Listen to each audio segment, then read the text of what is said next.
In an open field, Michael stares at beautiful colors in the sky. Suddenly there's a shot and a woman screaming, only for Michael to wake up. That night Michael goes to the casino where he's been working for 3 months. By now he's learned the entire layout and the location of every camera. He's befriended all the employees by learning their preferences and their daily routines. He's also become very familiar with the regular clients. Being a good employee allows him to serve the VIP clients too, and sometimes he gets to hear confidential information. After his shift is over, Michael takes off all the prosthetics he wears on his face to protect his identity. It turns out he's a co-man and he's been working in the casino to get inside information. He's also been installing little engages in various machines and tables. After 3 months of hard work, he's finally ready to win some money. Wearing a different disguise, he enters the casino and uses his phone to activate a hidden gadget that makes cards fly out from a shuffling machine. Then he goes to a table where he uses his own magnetic dice to win, since earlier he installed a button that let him change the result. Next he enters the room of a VIP client, who is sleeping because Michael put a sedative in his drink during his shift. After the mess he created with the cards, the VIP players will be moved to the private room, so Michael steals this man's gold pass and his fancy clothes. Now Michael rushes to the service elevator and puts a chip of his own in the control panel. When the employee moving the new cards finds him, Michael pretends to be lost and tries to file a complaint as a VIP, so the employee agrees to take him to the right floor in the service elevator. Then Michael uses his phone again to make the elevator stop and turn off the lights. While the employee tries to get help, Michael changes the box of new cards for his own box, which he hid there earlier. Eventually Michael activates everything again and finally enters the VIP room where he sits at the main table with Alex. Michael also puts on special sunglasses that let him see the numbers on the modified cards he sneaked in. When the game begins, he makes sure not to win every round to avoid suspicion and make the other players bet more. Suddenly Michael's cards change without him noticing and he bets all the money he won so far. The other players do the same and Michael feels smug, however he's shocked to see his hand actually losing because they aren't the same numbers. The third player wins all the money and quits the game to keep it. Getting suspicious, Michael follows him down the corridor and takes the suitcase with the money from him, only to find random papers in it. Suddenly the lights flicker and the guy's face changes, revealing he isn't the player and Michael followed the wrong guy. At that moment the guards arrive and capture Michael while he watches Alex escape unnoticed. Michael is then tied to a chair in a storage room and a guard punches him before the casino owner Victor asks about the money. When Michael tries to act as a VIP client, he gets punched again, so he tries to explain that a different conman took the money. Victor doesn't believe him and gives him 1 week to bring the money back, or there will be terrible consequences. Afterward Michael travels to a plain casino in the middle of nowhere, where the guards keep him at gunpoint. However they step back when their boss Leon welcomes Michael as an old friend. While they share some drinks, Michael notices a necklace with a symbol that matches Alex's tattoo.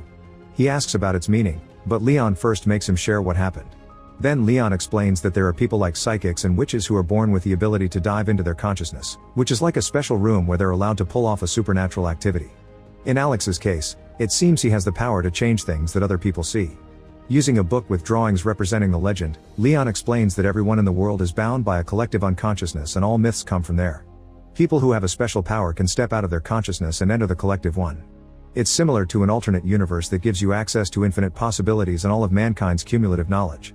Normal people can also enter this place but they can't get out without a special amulet that works as a compass. Michael laughs because he doesn't believe any of this and Leon gets angry, so he gives Michael the book containing the list of people with powers and tells him to find Alex alone. The next day Alex meets with Gordon and gives him the money. Then Gordon reveals he has a compass and asks Alex to teach him how to use the magic door. However Alex refuses, explaining he likes working with Gordon and wouldn't want to lose him there. Gordon will need a partner he trusts to help him navigate. Back to Michael, he asks Leon about the people on the list and Leon swears they're real because he saw their powers himself. This gives him an idea, he could get the money by hiring people with powers to beat the casino. First there's Eric, a rich kid with telekinesis who doesn't want to work.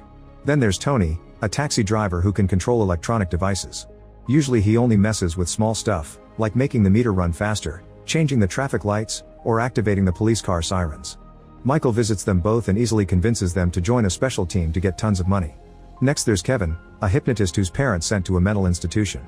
The doctors make lots of money with him because he programs people to cure their depression. Michael visits him at the institution and convinces him to escape with him. When a nurse sees them and tries to chase them, Eric creates a distraction by making the other patients start a protest asking for better living conditions. While the patients block the nurse's way, Tony uses his power to steal an ambulance and open the crossing gate, so the group gets to escape. The following day, they practice how to use their powers to cheat at the casino and what gestures to use to communicate silently. Eric will use his telekinesis to move the dice, and in his subconscious space he appears moving the dice manually. Kevin will hypnotize other players or the employees, and his subconscious space shows him manipulating an ice statue. Lastly, Tony will have to deal with the cameras. When he uses his power, his subconscious space appears to be a storm with the chips floating around him. They play a few games with Leon's people and at first it goes well, but soon it turns chaotic.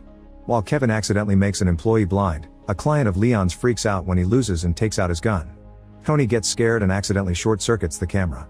Michael runs to tackle the angry client and calms him down before deciding they'll need a better way to communicate. The next day Michael attends at a funeral where a bunch of sad women are harassing Veronica, begging for her help. Suddenly a car parks nearby and some men in black come out. A terrified Veronica runs away and drops her headphones in the process, so Michael grabs them. When a second car with mysterious men shows up, Veronica hides inside an abandoned building and waits for the men to leave. Then Michael gives her back the headphones, saying he isn't one of those men. Veronica tries to leave without a word, so Michael follows her to ask some questions. However, Veronica can read minds and says she isn't interested in his plan. At that moment one of the men finds them and Michael holds him back while Veronica runs. The rest of the men corner her in an alley, however Michael appears on the roof and helps her escape. The next day Gordon follows Alex's instructions to get started on his training. A hypnotist finds him and quickly sends him to the world of the subconscious, where now Gordon has the power to control any person he wants. While Gordon is unconscious on the ground, he forces a street painter to make a copy of a famous painting. Then Gordon controls a museum employee and makes him trade the fake painting for the real one, which was about to be transferred to another museum. While the fake painting is taken away in a van, Gordon wakes up and buys the real famous art from the confused painter for just a few bucks. None of the people he controlled remember what happened. Back to Michael, he introduces Veronica to the rest of the group, explaining she can read and transmit thoughts. She'll be passing Michael's instructions to the others while they play. To practice, Michael tells her to enter her subconscious space, which looks like a very peculiar forest. Then he thinks about Eric moving the city's big bell, so Veronica passes the message to Eric's mind. After Eric does so, Michael wants two people to run while screaming for help, so Veronica passes that message to Kevin, who quickly pulls it off. Tony is told to make most of the lights in the area to short-circuit, causing more people to get scared and all the birds to fly away. Lastly, Michael asks Veronica to tell the people in the street that there's an earthquake coming. As Veronica passes the suggestion around, the combination of her words and all the strange things caused by the others convince people that there really is an earthquake happening. Everyone runs away until only Michael's team is left. Afterward, Michael steals some drinks from a restaurant while explaining his plan. They'll enter the casino with fake identities and each of them will arrive at different times except for Veronica, who will pretend to be Michael's fiancée. This means they need to go shopping for fancy clothes and see a stylist to get a makeover. With only 2 days left, the team finally goes to the casino. Michael plays while Veronica is the passive trophy wife, that way she can concentrate on passing the messages around. Tony takes care of the cameras while playing the slots, which he's manipulating as well. Eric is among Michael's opponents, making everyone lose on purpose so Michael can win. Once he's won enough on this table, he and Veronica move to a different one where Kevin is controlling the employee. At first the plan goes smoothly, but Eric is drinking too much and gets tired of losing, so he starts manipulating the roulette to win some money too. He also starts talking to Michael aloud instead of sending his thoughts. At the slots, Tony gets too enthusiastic and starts to control too many machines at the same time. The guards get suspicious so they drag Eric and Tony away, but when they're about to get in the elevator, the rest of the team is there. Kevin hypnotizes the guards to make them leave and the team hides inside the elevator for a talk. Michael scolds them for what they did and explains they could get killed for cheating. Afterward, the team agrees to only follow Michael's instructions and they move to the last table. Michael bets all in while Tony controls the camera, Kevin takes care of the employee, and Eric manipulates the dice. The plan goes well and Michael wins $10 million. Then the group goes to the beach to celebrate with drinks and a bonfire, although Veronica sits away from them. Michael checks on her and points out they could work together a few more times to get more money, but Veronica isn't interested. An argument ensues and they both insult each other. Meanwhile, Alex has dinner with Gordon and informs him they must cancel their lessons. Alex insists he can't continue to teach him until Gordon gets a partner. Then Gordon asks about Michael and Alex tells him about the new team. Gordon isn't happy to hear this and announces they'll have to intervene. The next morning the team is on the road where they're suddenly chased by an SUV. When the mysterious car gets ahead of them, Tony drives around it and tries to lose it, only for a second SUV to join the chase. In a matter of minutes, the SUVs surround the car and force Tony to stop in the middle of the road. Victor comes out with his men, who capture the whole team and tie their wrists up. Michael explains they have the money, however Victor is now more interested in their powers. Since Michael doesn't have any abilities, he's taken to the edge of a cliff and shot, so his body rolls down into the woods. The group is devastated to watch this and they hide in their subconscious spaces to grieve. What they don't know is that this is a trick. Michael is fine and taken to see Gordon, who turns out to be his father. Gordon cuts the ropes from his son's wrists and Michael freaks as he realizes his dad has been behind this all along. The guards hold him back while Gordon points out that Michael has ignored him for 10 years and this was the only way to get his attention.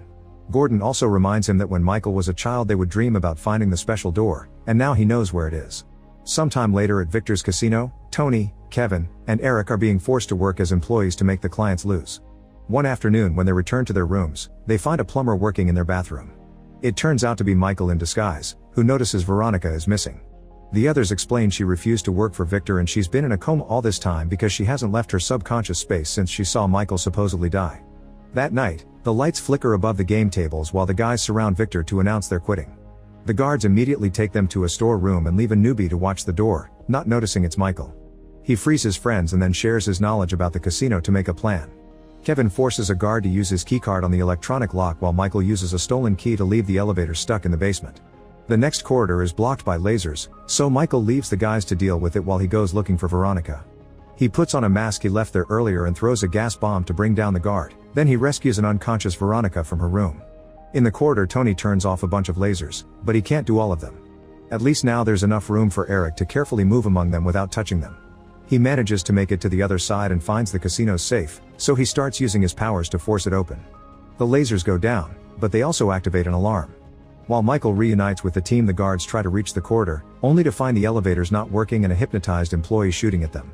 The man is brought down very quickly and the guards enter the corridor at the same time Eric finally opens the safe, so the team rushes inside and locks the door before the guards' shots can reach them. Victor tells his men to kill the team as soon as they come out. Afterward Michael announces their plan is over unless they wake Veronica up. The others try to warn him that he may die if he enters the subconscious space because he has no powers, but Michael wants to do it anyway. Kevin then hypnotizes Michael, who appears floating in a white space. Important objects from his life float around him and he hears conversations from the past, reminding him of his mother's death and all the illegal jobs he did through the years, including the time he spent in jail. Veronica's voice is heard as well, calling him selfish. A door appears and Michael crosses it, falling into a big field with multiple door and beautiful colors in the sky. There's a storm coming so he runs to find cover behind a door. The storm quickly catches up to him and almost hits him, but he raises a hand and the storm freezes. With just a gesture, he lets it fall on the ground and cleans the field. Next Michael sits on the ground and concentrates on his memories of Veronica. Suddenly the ground starts bursting and transforming to change the field into the city. Michael takes the stairs and finds Veronica staring at the colors in the sky. When he tries to come closer, he finds a force field surrounding her. He pounds on it a few times while yelling, but Veronica never reacts. Michael then tries sending out his thoughts. This causes the buildings to go down and he appears in barren land under the rain. The force field is still protecting Victoria, but now she can hear him. She says she doesn't want to go back to the real world because there's nobody waiting for her. Michael tries to explain he's actually alive but she doesn't believe him, so he sends out the memory of the day they met. The chase happens again and when Michael appears on the roof, he tells her he only has her. Veronica grabs his hand and the duo is transported to the field with all the doors. They share a kiss before Veronica leaves through one of the doors, causing her to wake up in real life. However, since it's Michael's first time, he must find his own way out. A flashback reveals Gordon taught Michael everything about the subconscious space and that he wanted his son to be his partner, that way they could start a business together using the doors. He also gave him the compass and promised to send help. In the present, Michael sees Alex coming out of a door and starts following him as the area transforms into the casino. Michael follows Alex out and together they watch the scene of his presumed death. Alex puts himself and Michael in the memory while explaining how to access a person's mind. At that moment Michael wakes up in the safe and announces they're leaving with the money. Tony deactivates the lock and the door opens, but the corridor is empty. It turns out that while he was still in the subconscious space, Michael entered Victor's mind and made him believe the team had already escaped with the money. Victor told his guards to go after them, explaining the empty corridors. The team easily escapes with the money and meet with Alex on the beach. He says he has a proposition for them while a person nearby makes fire appear on their hand. 3 months later Michael agrees to do one job with Gordon before 2 hypnotists send them to the subconscious space. Make sure to subscribe and turn on notifications so you can watch more videos like this. Thanks for watching.